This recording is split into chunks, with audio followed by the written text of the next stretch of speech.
Kita nyo kaganda. So makita nyo naman kung kahit gaano kainit dito sa Riyadh during summer, tuloy-tuloy pa rin yung pagtatanim at pag-harvest dahil nga alagang-alaga ng greenhouse. Maganda. Ang tawag pala dito sa bulaklak na to ay marigold.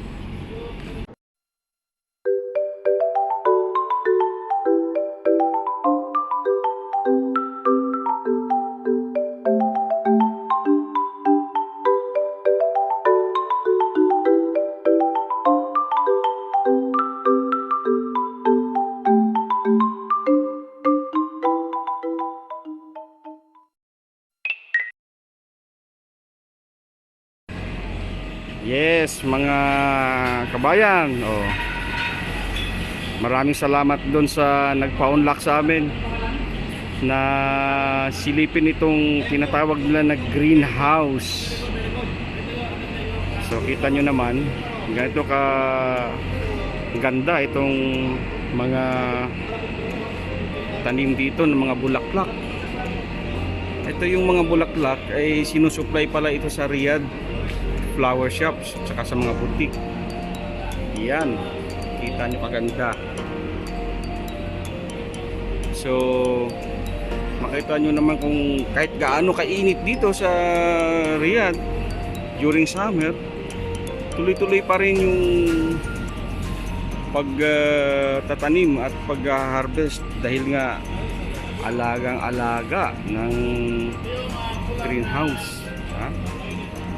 Maganda. Ang tawag pala dito sa bulaklak na to ay marigold dahil nga yellow at saka yung siya parang gold. Yan, kita mo kung gaano kaganda ito. Ito yung mga maliliit pa. Yan, malaki ito. So ito pwede nang i-harvest ito? Di pa? Maliit pa po yan. Maliit pa. Mga ilang araw pa po. Mga ilang araw pa, no? Kaya pumunta ka dyan eh. Yan, no? Ayaw po delivery tatang sa Riyadh. Ay yung mga box namin pang ano. So yung seedlings parang ganito. Yan. Ayaw po yung pilihan ng ano. Ito eh. Tapos ito po, yung tatang sa Riyadh. Kung may puntang exit. Exit 12. Ito po. Kapit di ba ito isingan? Mahal din pala. yan siya. Maganda. Hindi natin yan ano. Close up. Tapos ito nga ang kwento nga dito sa amin, yung lupa ay talagang ginigiling pa. Gaya, ayan ang kilingan niya, Bumibili sila ng lupa din dun sa Riyadh. Okay. Tapos nadali nila dito, gigilingin nila, and then ilalagay nila dito. Ito yung mga sample ng ano nila, lagayan. Yeah.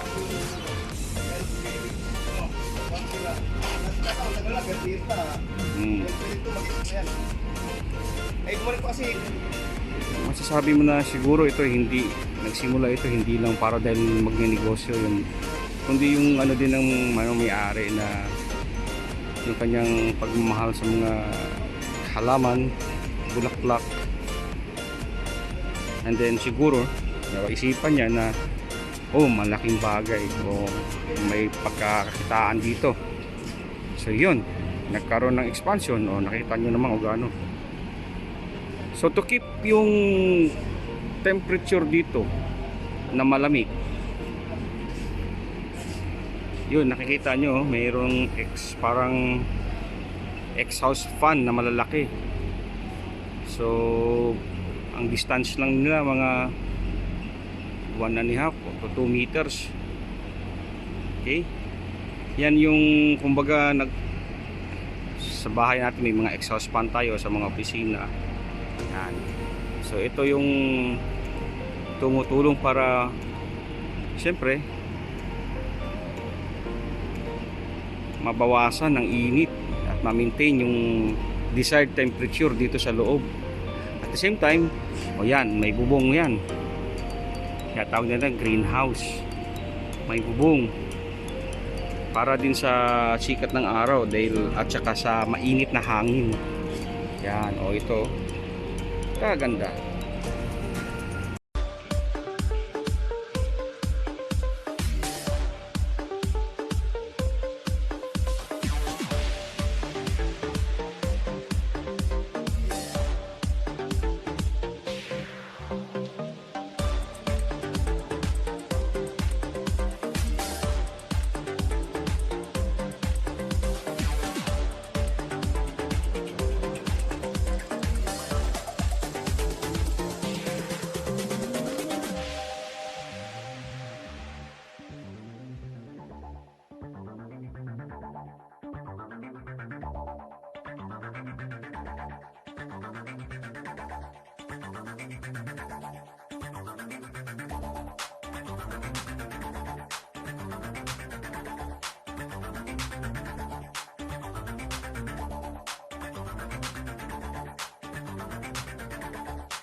Sitaw yata ito yan. Bayan yun, dalawang araw sila.